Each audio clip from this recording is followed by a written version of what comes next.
Need for Speed Most Wanted. Now, if you are new to my channel, then you may not know this, but this is actually the game that started my channel. And this is a game that is very close to my heart because you could say that this is the game that actually made me into a gamer. And so now visiting this game 17 years later and looking at what this game has done for me and looking at the game in general, critiquing this game, it honestly is a very special moment for me. So thus this video, you might have noticed that I recently finished NFS Most Wanted on my channel, and so now this is my video reviewing the game. So I will not waste any more of your time and I'll just get started. But before I do, I will just like to say, if you like this video, then press that like button. And if you do want to subscribe to my channel, that would be very nice. I also make other content, so do check out my channel. If you enjoy it, then yeah, subscribe to my channel. Anyway, let's get into the video. Now, there is really no particular structure to how I could talk about Most Wanted, because the moment I start talking about Most Wanted, I'm immediately transported back to my younger self. I mean, I'm not that old, but you get why I feel a little nostalgic, because these are among the first games that I ever played, and this is a game that blew my mind when I first played it. So what I will do is start with the shortcomings, because in order to keep things objective, we need to talk about the faults. And maybe one of the biggest faults of this game is the AI. Like, if you have seen my recent playthrough, or if you have played Most Wanted, which by so many people have done at this point that I won't be surprised if you have. So if you have played the game, you know this, that the AI, if you even leave them behind, or if they are far ahead, they will inexplicably either slow down or speed way past what they should be capable of. We have seen this multiple times. In fact, this is one thing that makes the boss races or the Blacklist races a little bit unfair at times. Like, I had some races especially with Vic and Earl, and also with Ronnie, weirdly, where they were randomly catching up to me and I could predict exactly where they would catch up to me, even though I was far ahead in the race. So like, I've played this game so many times at this point that I can actually see this coming. And it is a problem. Now I understand that this is a little bit of a limitation of the time, because you have to consider the fact that this game did in fact come out 17 years ago. And since this was an arcade racer, rubber banding is a thing that they did do at that time. Things certainly have improved in the more modern games, though I can't say that much about Payback. I certainly like the AI, at least the racing AI, NFS Heat, and I feel like we have come a long way since then, but it is still a good point to sort of look back on and see that, yeah, racing games of that time didn't really handle it all that well.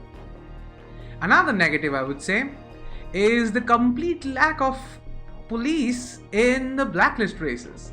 Now, if you know Most Wanted, I mean, it's in the title, you are Most Wanted.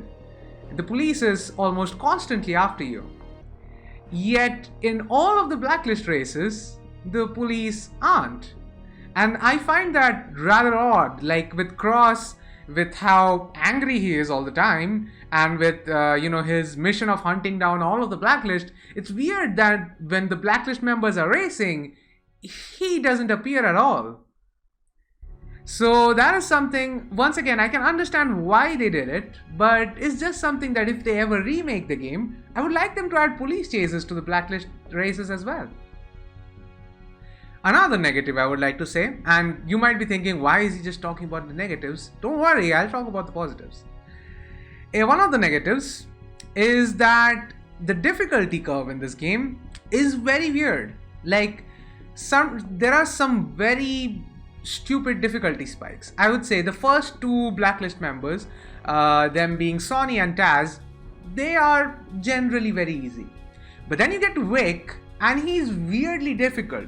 Not because he has a much faster car, he's just more difficult. And then after you beat him, Izzy is fine, Baron is okay, and then suddenly Earl is very difficult again. I don't know why. That is just the layout of that racetrack maybe helps with the broken AI system that they have, and he just keeps catching up. But Earl honestly bothered me a lot. And other than that, there is pretty much only one guy who really bothered me, and that was Ronnie. And if you have seen my channel recently, there is a clip. I'll try to put that clip in the background right now, and you will see why I don't particularly like racing against Ronnie. And just know this, that in that clip, I was far ahead. So anyway, these are some of the negatives of the game. Every game has negatives. This one has too. But now we move on to the positives. And my word, there are so many positives. Need for Speed Most Wanted is almost, across the table, it is recognized as one of the best arcade racers. It is right up there. Like, it's maybe not the same style as Burnout. It's not the same style as Test Driver Unlimited. They are legendary games on their own accord, but so is Need for Speed Most Wanted. And even in this franchise, there isn't quite a game like NFS Most Wanted. Like, yes, you had Underground 2, which had an open world. You had open world racing. You had a car customization system, which, by the way, is mind-blowing. And at some point, I do want to get to Underground 2 on this channel. But Most Wanted was a very different beast, especially with its pursuits, especially with its focus on, getting objectives done inside the pursuit, and also with its focus on racing as well.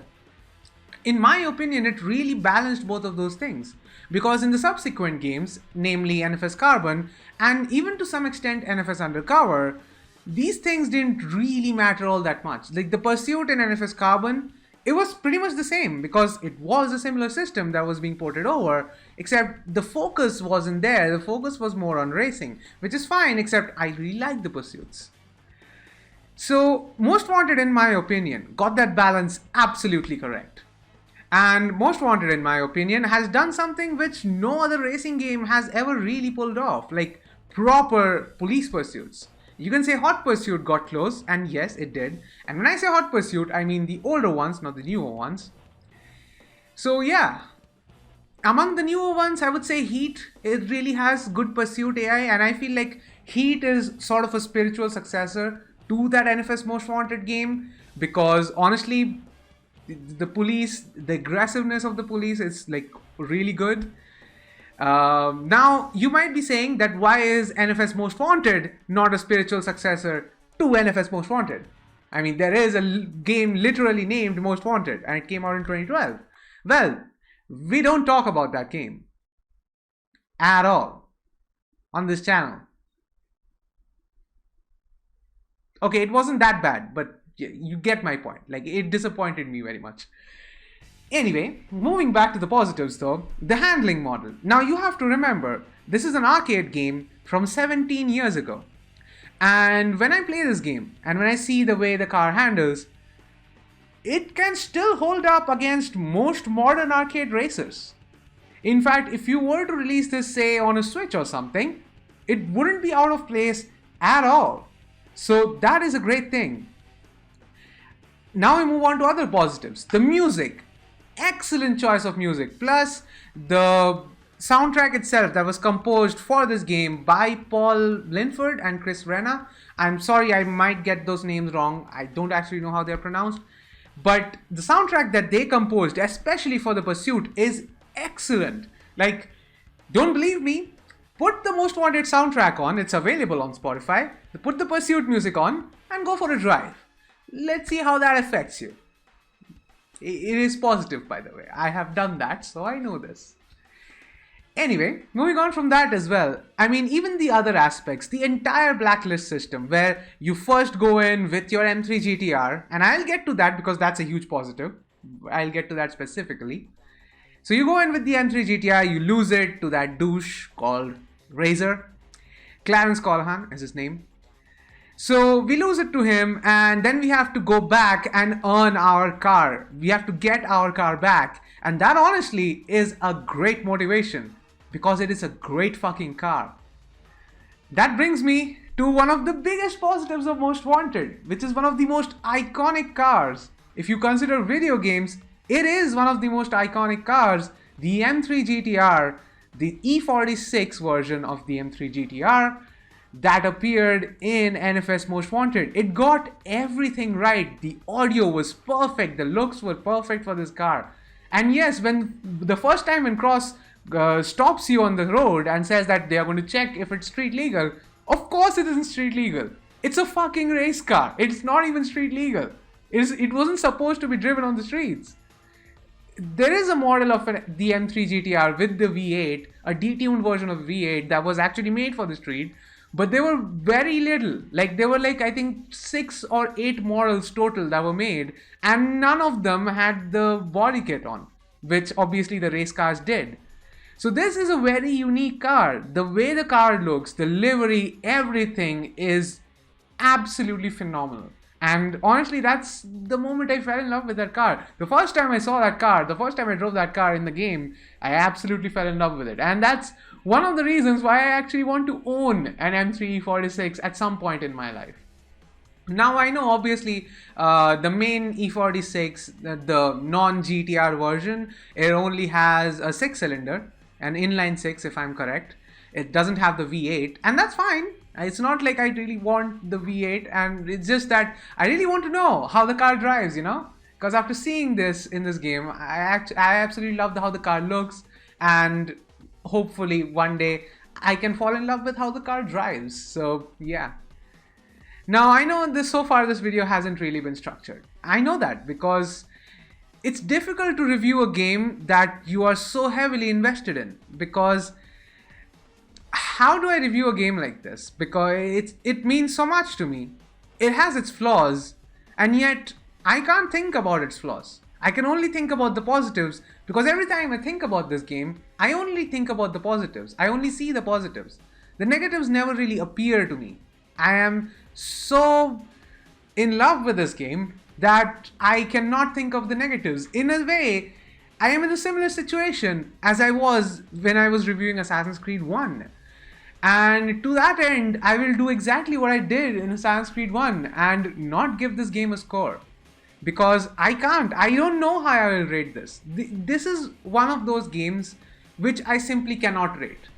Because how do I balance the negatives? How do I rate the positives of this game? I don't know. I have no idea. And yeah, it's chickening out, but it is how it is, you know? So yeah. In my opinion though, if you haven't played NFS Most Wanted yet, and if you are in any way, shape or form a car enthusiast or someone who just likes playing racing games, even if you are not a huge fan, I would say play this game. Yes, it is a little bit difficult to obtain this game, but my motto is, if you cannot buy the game legally, if there is no way for you to play the game legally, then you can employ other methods. Or on the flip side, I would simply say, EA, sell the damn game. I want to buy it and I want to keep it in my library. If they charge me $60 for it, I will still buy it. I love the game so much. So yeah, EA, if anyone from EA ever ends up listening to this, please just release the older build into your store and I will buy it. So yeah, there is that. Anyway though, those are my opinions. What do you guys think? Did you like my opinions on this? Did you like the video? If you did, then press that like button. And also do subscribe to my channel for other content. And what do you guys think? Have you played NFS Most Wanted? I mean, most people have at this point. Like, I am really yet to meet people who have really played video games but haven't played games like Most Wanted or games like San Andreas. Like, especially in India, these two games are something that are like must plays. Like, you have to have played them at some point. So yeah, let me know down in the comments below what do you guys think about this game, and let's just, you know, celebrate the game for what it is. Yes, it has its negatives, but it is a legendary game and it deserves its spot in that list, in that category. So yeah, all that said though, I will leave you guys in peace.